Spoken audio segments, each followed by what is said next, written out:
जय हिंद साथियों, मैं ललित शर्मा आपके अपने YouTube चैनल हिंदी गुरु LK शर्मा पे हार्दिक स्वागत करता हूं।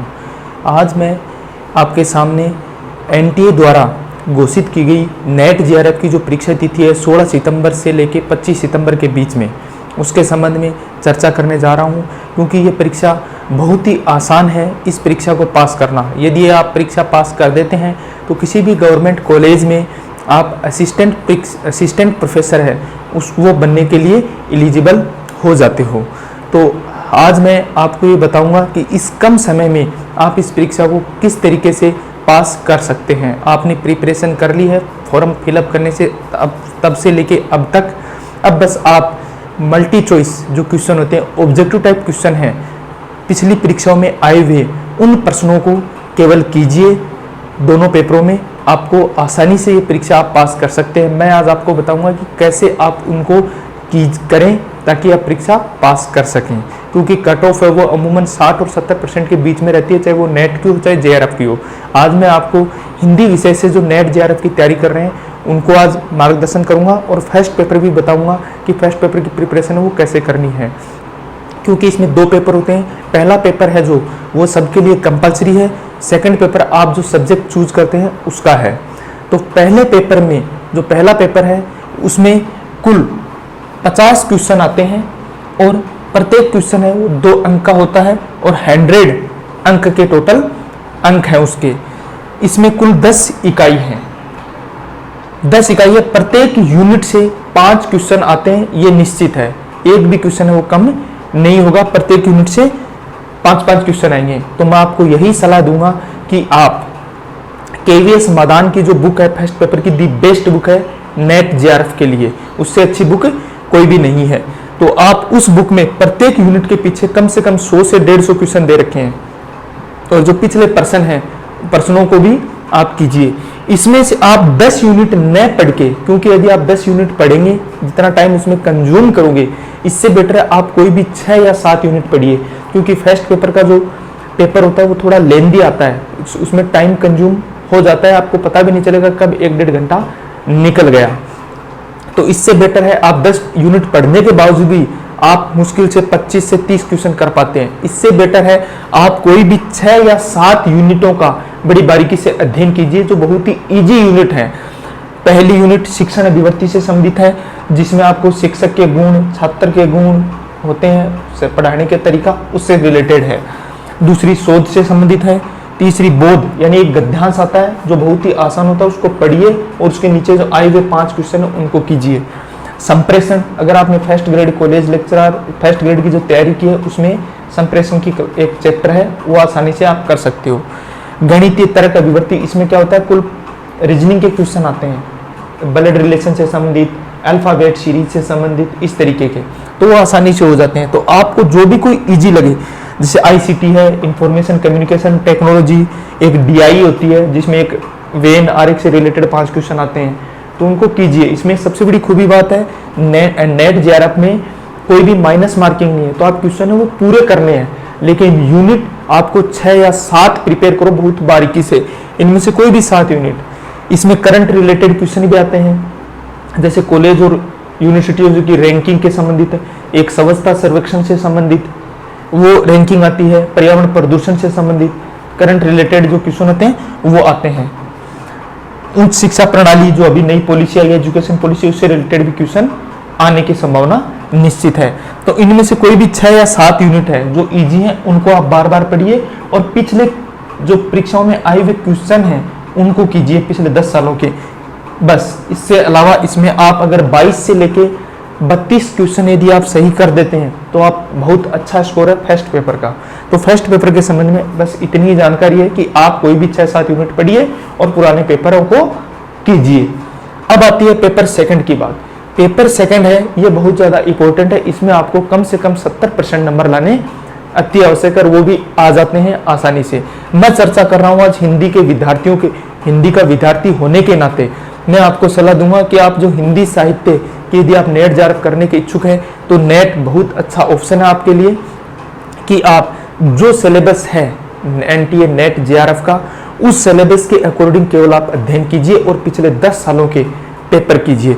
इसमें भी कुल 100 क्वेश्चन आते हैं, 200 अंक के हैं, प्रत्येक क्वेश्चन है वो 2 अंक का है। प्रत्येक 2 खंड इसमें बने हुए हैं, खंड ए और खंड ब। खंड ए में 4 यूनिट हैं और खंड ब में 6 यूनिट हैं। प्रत्येक यूनिट से 10 क्वेश्चन आते हैं।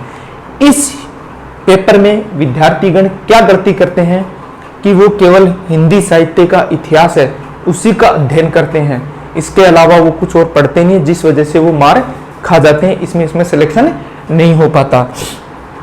ठीक है, हमें पेपर की प्रकृति पता होनी चाहिए कि प्रकृति इस तरीके से कि इसमें क्वेश्चन है वो किस तरीके से आते हैं। ये बहुत ईजी है, ये exam first grade second grade की एग्जाम से ईजी है नेट क्वालिफाई करना। बस थोड़ा सा आपको इसके ऊपर स्मार्ट वर्क करना होता है, और ये 20 दिन केवल आप वही कीजिए। आपने जो 6 महीने तैयारी की वो अब इन 20 दिनों में पता चलेगी कि आपने कितनी बेटर तैयारी की है। और मैं तो यही सलाह दूंगा, इन 20 दिनों में केवल आप ऑब्जेक्टिव टाइप क्वेश्चन है वही कीजिए, किताबों के चैप्टर वाइज पीछे के जो क्वेश्चन है वो कीजिए, और परीक्षाओं में विभिन्न परीक्षाओं में आए हुए क्वेश्चनों को कीजिए। पेपर सेकंड में है वो क्वेश्चन है वो 3-4 प्रकार के आते हैं। 40 क्वेश्चन हैं वो बिल्कुल वन लाइनर क्वेश्चन आएंगे, बिल्कुल सीधे क्वेश्चन आएंगे।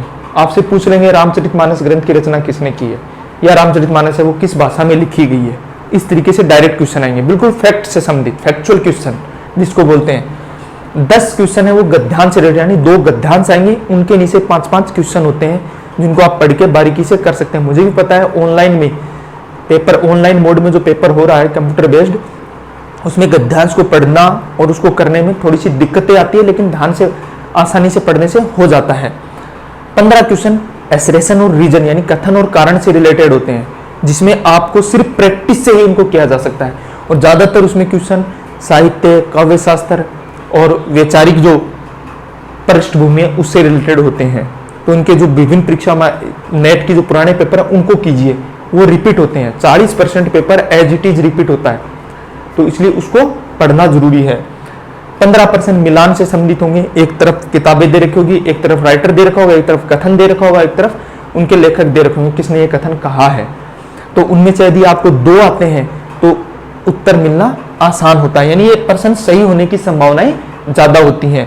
10% कर्म से लगाने के होते हैं, जिसमें किसी कवि को जन्म से लगाइए, या किसी रचनाओं को कर्म से लगाइए, या किसी पर्टिकुलर राइटर की रचना को कर्म से लगाइए।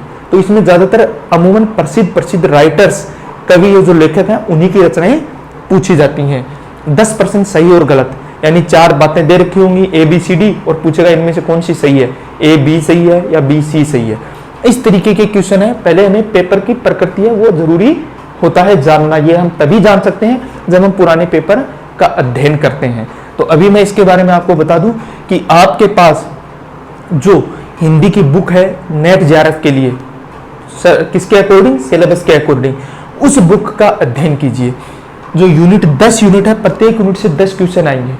कैसे आएंगे वो, जैसे हिंदी भाषा और उसका विकास, इसमें से एक क्वेश्चन भाषा से संबंधित आना ही आना है। किस तरीके से कि पूर्वी हिंदी की भाषा कौन सी नहीं है, या पश्चिम हिंदी की कौन सी नहीं है, इस तरीके से। तो 18 जो हमारी उपभाषाओं की जो बोलियां है उनसे रिलेटेड इसमें से क्वेश्चन आता है। तत्सम तत्व शब्द आते हैं, अरबी, पिछली बार जैसे अरबी भाषा का पूछा गया था, यानी विदेशी शब्दों के बारे में, यानी बेसिक ग्रामर के बारे में इसमें पूछा जाता है। भाषा शब्द की उत्पत्ति, लिपि का क्रम, लिपि के विकास का क्रम। मैंने जो व्याकरण के जो वीडियो डाल रखे हैं उसमें ये पहली यूनिट है वो कंप्लीट हो रखी है, बिल्कुल बेसिक चीजें हैं। दूसरी यूनिट है वो हिंदी साहित्य का संपूर्ण इतिहास है, उसमें उसके पूरे इतिहास की उत्पत्ति से लेके और आधुनिक काल अद्यतन तक का उसमें पूछा जाता है। इसके भी 10 क्वेश्चन आएंगे।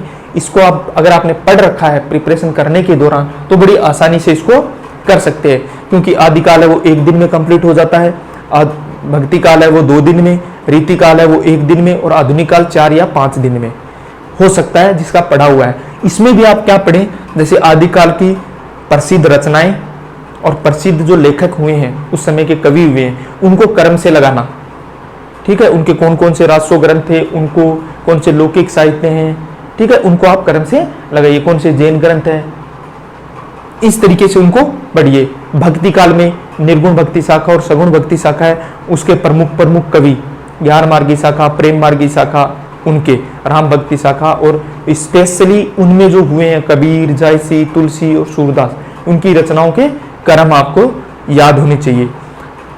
रीति काल के जो तीनों रीति सिद्ध, रीति बद्ध, रीति मुक्त के प्रमुख कवि और उनकी रचनाएं, सिर्फ उनको रटना है, अब इससे ज्यादा कुछ नहीं पढ़ना। आधुनिक काल में जो क्वेश्चन पूछे जाते हैं वो बिल्कुल फैक्ट पूछे जाएंगे। भारतेंदु युग से क्वेश्चन आना है तो आना है, भारतेंदु की रचना से, अनुदित रचनाएं, उनकी मौलिक रचनाओं से एक क्वेश्चन है वो आएगा ही आएगा। उसके बाद द्विवेदी युग के 2-3 राइटर है इंपॉर्टेंट, वो है महावीर प्रसाद द्विवेदी है, उनसे संबंधित। छायावाद युग के चारों कवियों को बड़ी बारीकी से पढ़िए, उनकी रचनाओं को क्रम से पढ़िए, उनकी जन्म तिथि को क्रम से पढ़िए।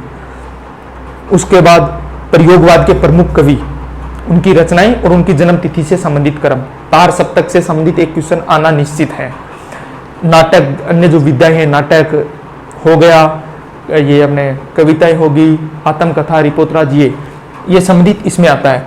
साहित्य शास्त्र में जो, इसको साहित्य शास्त्र बोल दो या काव्य शास्त्र बोल दो, ये भारतीय और पाश्चात्य दोनों प्रकार के साहित्य शास्त्र इसमें पूछे जाते हैं और ये सारे कथन और कारण से संबंधित इसमें क्वेश्चन आते हैं। इसमें आपको लोजाइनस का उदात्त तत्व है, क्रोचे का अभिव्यंजनावाद है, इस तरीके के जो है विचारक, विदेशी विचारक है, उनके बारे में आपको बताना होता है। इसमें काव्य, गुण, दोष, रस, अलंकार, छंद, उनके बारे में बिल्कुल बेसिक चीजें पूछेगा। रस की परिभाषा आपको पता होनी चाहिए, रस कितने वो पता होना चाहिए, अलंकार क्या है, अलंकार की विशेषताएं क्या है, छंद क्या है, छंद की विशेषताएं क्या है, ये पता होना चाहिए। वहाँ उदाहरण बहुत कम होता है परीक्षा में पूछने से संबंधित। उसके बाद वैचारिक पृष्ठभूमि में आपको गांधीवादी दर्शन, लोहियावादी दर्शन, अंबेडकर दर्शन, ठीक है, एक ये फोर्ट विलियम कॉलेज की स्थापना से रिलेटेड क्वेश्चन, हिंदी भाषा के विकास का जो क्रम है उससे संबंधित वो इसमें पूछे जाते हैं। हिंदी कविता जो प्रमुख आपके सिलेबस में जो प्रमुख कविताएं दे रखी हैं उनको पढ़िए, क्योंकि इनमें जो नीचे जो दे रखी हैं कविता, उपन्यास, कहानी, नाटक, निबंध और अन्य विद्याएं, जिसमें आत्मकथा, जीवनी, सहस्मरण ये दे रखे हैं, रिपोर्टराज ये दे रखे हैं, उनमें आपको उनमें से जो मेन आपके सिलेबस में है उनके कथन पूछ सकता है कि उनमें कौन कौन पात्र है उनको पूछ सकता है। ये कोई भी पात्रों के नाम दे देंगे, पूछेंगे ये पात्र किस कहानी का है, किस नाटक का है, किस उपन्यास का है, ठीक है, तो वैसे याद रखिए। उनके प्रमुख कथन है वो आप याद रखिए, सिर्फ टू अकॉर्डिंग सिलेबस के जो आपके सिलेबस में दे रखे हैं उन्हीं कविता, उपन्यास, कहानी, नाटक और निबंध का अध्ययन कीजिए।